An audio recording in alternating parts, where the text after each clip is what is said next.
इकट्ठा हुई अपार भीड़ व भीड़ के जबरदस्त जोश को भी देखकर मुझे भी ये काफी हद तक का भरोसा हो गया है कि पिछली बार की तरह इस बार भी आप लोग अपने प्रदेश से या लोकसभा चुनाव में अपनी पार्टी का बेहतर रिजल्ट जरूर लाएंगे। इसके लिए अब मैं आप लोगों का ध्यान कुछ जरूरी बातों की तरफ दिलाना चाहती हूँ और इस संबंध में विशेषकर मैं कांग्रेस, बीजेपी व इनके अन्य सभी सहयोगी दलों के बारे में ये कहना चाहूंगी कि आज़ादी के बाद शुरू में केंद्र व देश के काफ़ी राज्यों में भी ज़्यादातर सत्ता यहाँ कांग्रेस पार्टी के ही हाथों में केंद्रित रही है, किंतु इनकी अधिकांश मामलों में रही गलत नीतियों एवं गलत कार्य प्रणाली आदि की वजह से ही फिर इस पार्टी को केंद्र व काफी राज्यों की भी सत्ता से बाहर होना पड़ा है तथा यही स्थिति इनकी सहयोगी पार्टियों की भी बनी रही है, जिसके कारण ही फिर पिछले कई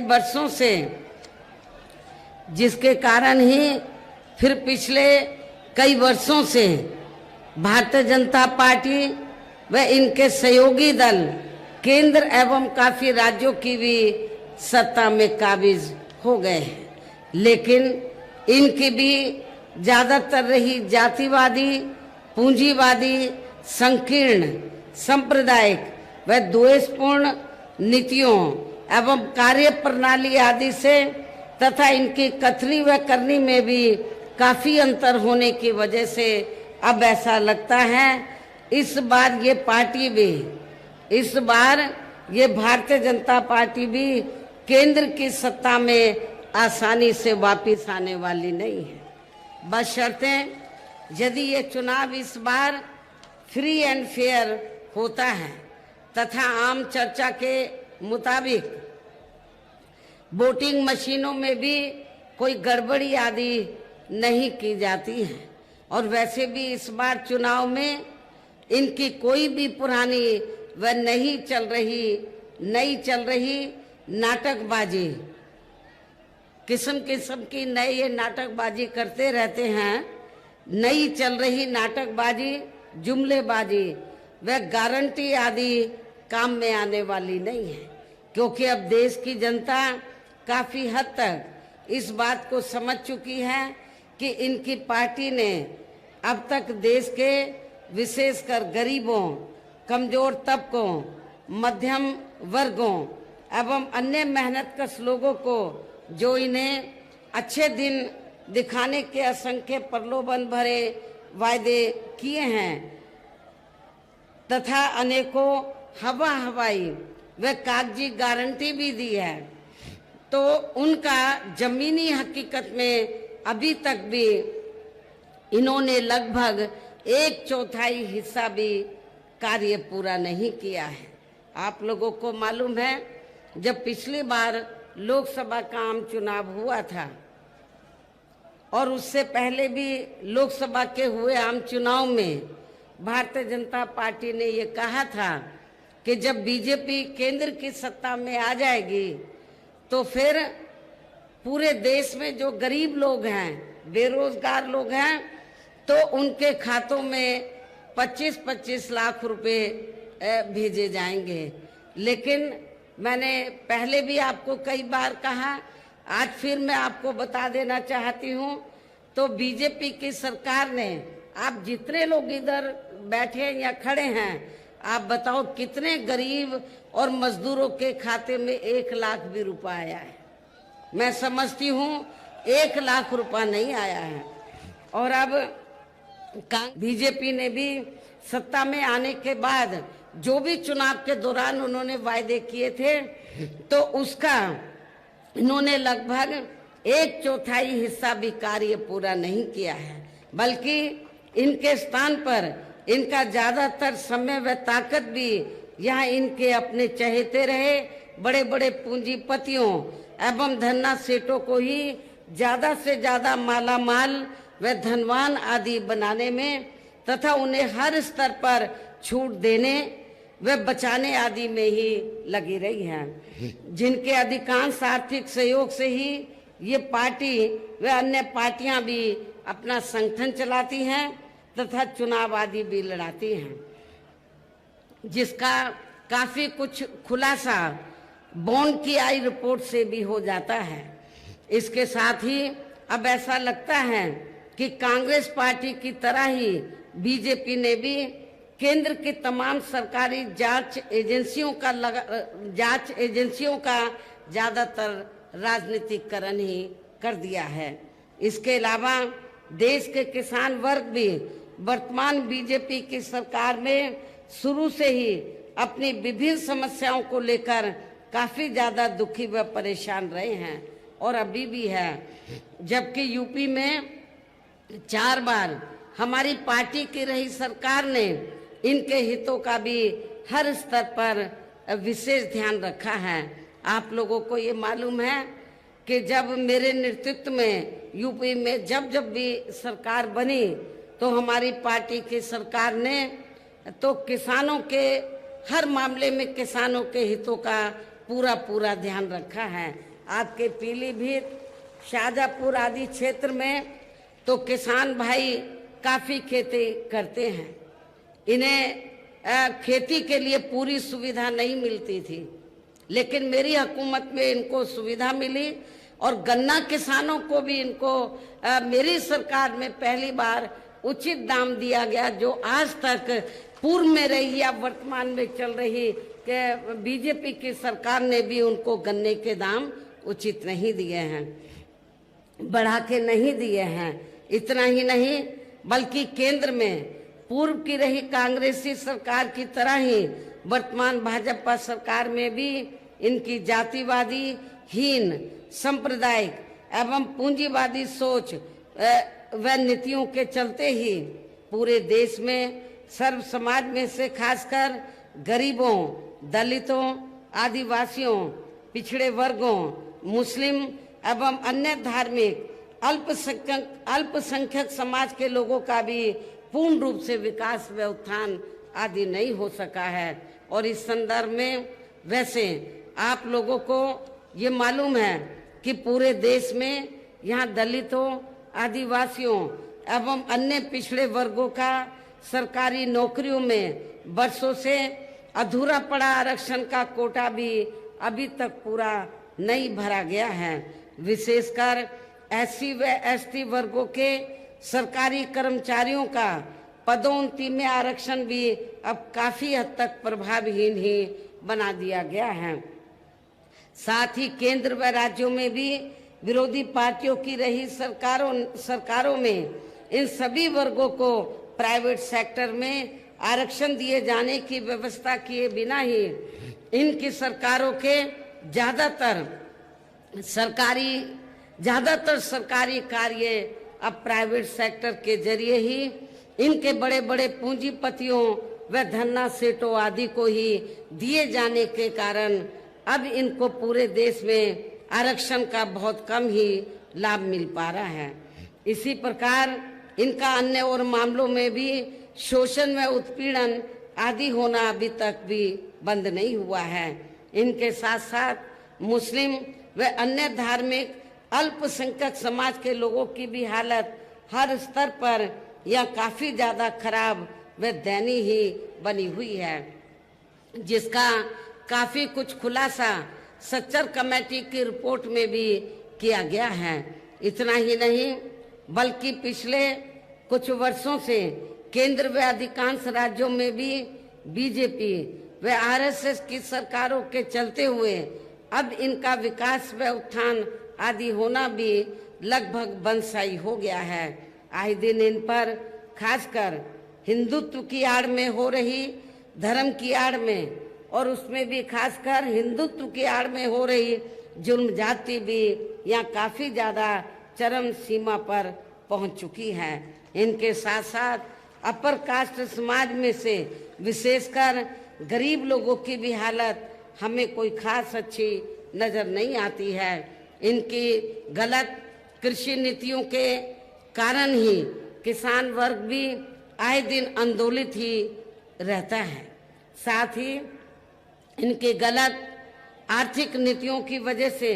देश की अर्थव्यवस्था पर भी इसका काफी बुरा प्रभाव पड़ रहा है, जिससे यहाँ विशेषकर छोटे एवं मध्यम वर्गीय व्यापारी वर्ग के व्यापारी वर्ग भी काफी ज्यादा दुखी व परेशान हैं। और अब केंद्र में पूर्व की रही सरकारों की तरह ही वर्तमान भाजपा सरकार में भी यहाँ पूरे देश में गरीबी, बेरोजगारी एवं महंगाई आदि भी लगातार काफी ज्यादा बढ़ रही है। देश में हर स्तर पर फैला भ्रष्टाचार भी अभी तक कम नहीं हुआ है, अर्थात भ्रष्टाचार अभी भी काफी देश में फैला हुआ है। साथ ही अपने देश की सीमाएं भी अभी तक पूरे तौर से सुरक्षित नहीं है। ये भी बड़ी चिंता की बात है। ऐसे में अब आप लोगों को देश में हो रहे लोकसभा चुनाव में कांग्रेस, बीजेपी व इनकी सहयोगी पार्टियों को भी केंद्र की सत्ता में आने से जरूर रोकना है। जिनकी गलत नीतियों व गलत कार्य प्रणाली आदि को आप लोग काफी हद तक आजमा भी चुके हैं। ऐसी स्थिति में अब ये विरोधी पार्टियां किस्म किस्म के साम दाम दंड भेद आदि अनेकों हथकंडे इस्तेमाल करके केंद्र की सत्ता में आने की भी पूरी कोशिश में लगी हैं, जिनसे अपनी पार्टी के लोगों को हर स्तर पर काफी ज्यादा सावधान रहना है। और इस मामले में विरोधी पार्टियां अपने अपने पक्ष में हवा बनाने के लिए खासकर मीडिया, ओपिनियन पोल व सर्वे आदि का जो बड़े पैमाने पर इस्तेमाल कर रही हैं, तो उनसे भी अपनी पार्टी के लोगों को बिल्कुल भी गुमराह नहीं होना है। इसके साथ ही विरोधी पार्टियों के विभिन्न रूपों में जारी किए गए इनके हवाई व प्रलोभन भरे चुनावी घोषणा पत्रों एवं वायदों आदि के बहकावे में भी अपनी पार्टी के लोगों को कतई नहीं आना है, जिन्हें ये पार्टियां चुनाव खत्म होने के बाद ज्यादातर अमल में नहीं लाती हैं, इसको इम्प्लीमेंट नहीं करती हैं, इसको प्रैक्टिकल रूप में अमली जामा नहीं बनाती हैं। और अब जिन पर से देश की जनता का अधिकांश विश्वास ही उठ गया है। यही खास वजह है कि हमारी पार्टी किसी भी चुनाव में अपनी पार्टी का कोई भी चुनावी घोषणा पत्र आदि जारी नहीं करती है। वैसे भी हमारी पार्टी किसी भी मामले में कहने में बहुत कम बल्कि कार्य करके दिखाने में ही ज्यादा विश्वास रखती है। और इस बात का सबसे बड़ा सबूत ये है कि उत्तर प्रदेश में 4 बार हमारी पार्टी के नेतृत्व में रही सरकार ने चुनाव में अपनी पार्टी के बिना कोई जारी किए गए चुनावी घोषणा पत्र के ही प्रदेश व आम जनहित में काफी कुछ ऐतिहासिक कार्य करके दिखाए हैं, जिनके अब देश में अधिकांश पार्टियों की सरकारें काफी उसकी नकल भी कर रही हैं। जबकि इस मामले में हमारी पार्टी का ये कहना है कि यदि इन पार्टियों के स्थान पर केंद्र में हमें अपनी पार्टी की सरकार बनाने का मौका मिलता है, तो तब फिर हमारी पार्टी की बनी सरकार केंद्र में यहाँ अब तक रही सभी विरोधी पार्टियों की सरकारों की तरह केवल हवाई व कागजी कार्य आदि नहीं करेगी, बल्कि उत्तर प्रदेश की तरह ही जमीनी हकीकत में ठोस कार्य करके दिखाएगी। और इस संदर्भ में खासकर मैं ये कहना चाहूंगी, केंद्र द्वारा देश में पिछले कुछ समय से अति गरीब परिवारों को अस्थायी तौर पर फ्री में जो थोड़ी सी खाद्य सामग्री दी जा रही है, तो उससे इनका स्थायी तौर पर भला होने वाला नहीं है। और इतना ही नहीं, मुझे ये भी मालूम हुआ कि चुनाव के दौरान बीजेपी और आरएसएस के लोग गांव-गांव में जाते हैं, अपना थैला लटका लेते हैं और गांव-गांव में जाते हैं और जाकर ये कहते हैं कि देखो मोदी जी ने तो आपको खाद्य सामग्री दी है, दाल दी है, आपको चावल दिया है, उसके साथ में नमक भी दिया है। आपको मोदी जी का नमक जरूर हलाल करना है। और आप लोग उनके बहकावे में आकर तो अपना वोट उनको दे देते हैं कि भाई नमक तो जरूर हलाल कर देना चाहिए। नमक खाया है मोदी का हमने, लेकिन आपको मैं ये बताना चाहती हूँ, ये नमक मोदी का नहीं है, बल्कि आप लोगों के टैक्स के पैसे का ये नमक है। इसमें मोदी की कोई मेहरबानी नहीं है।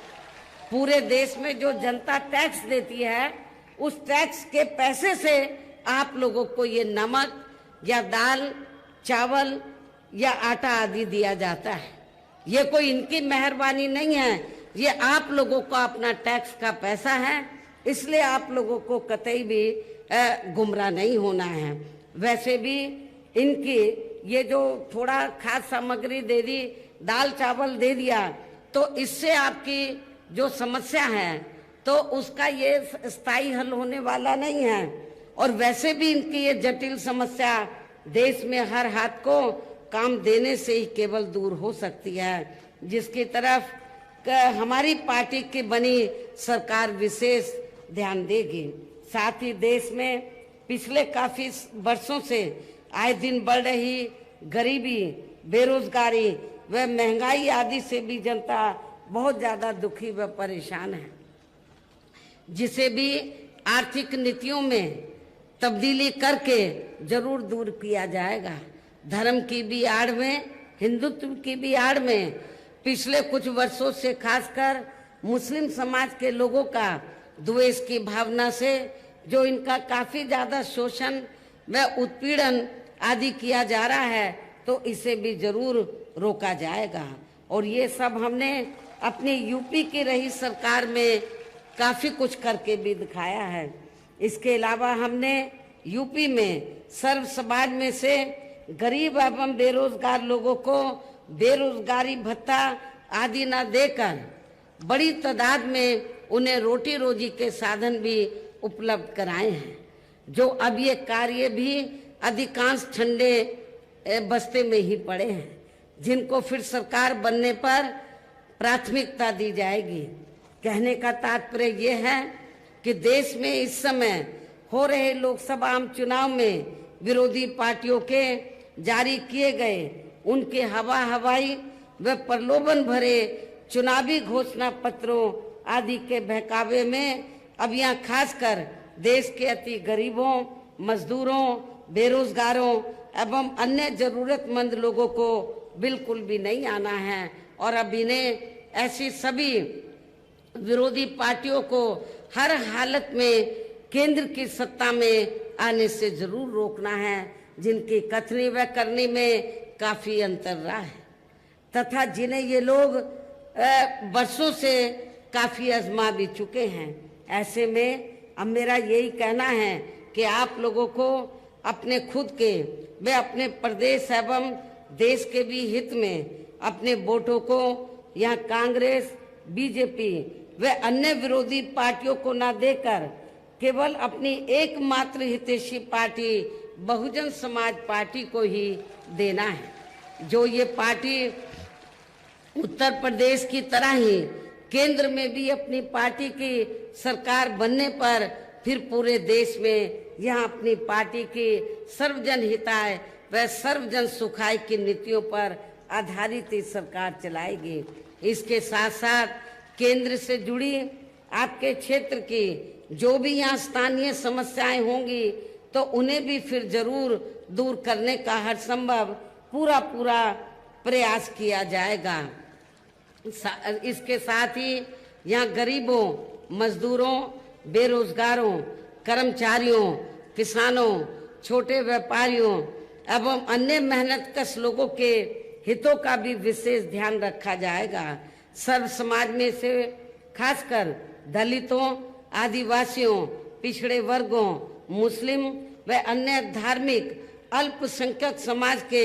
लोगों के विकास एवं उत्थान के साथ साथ हर स्तर पर इनकी सुरक्षा आदि के लिए भी सख्त कदम उठाए जाएंगे और तभी ही फिर यहाँ वास्तव में अपने देश के महान संतों, गुरुओं व महापुरुषों में भी विशेषकर महात्मा ज्योतिराव फूले,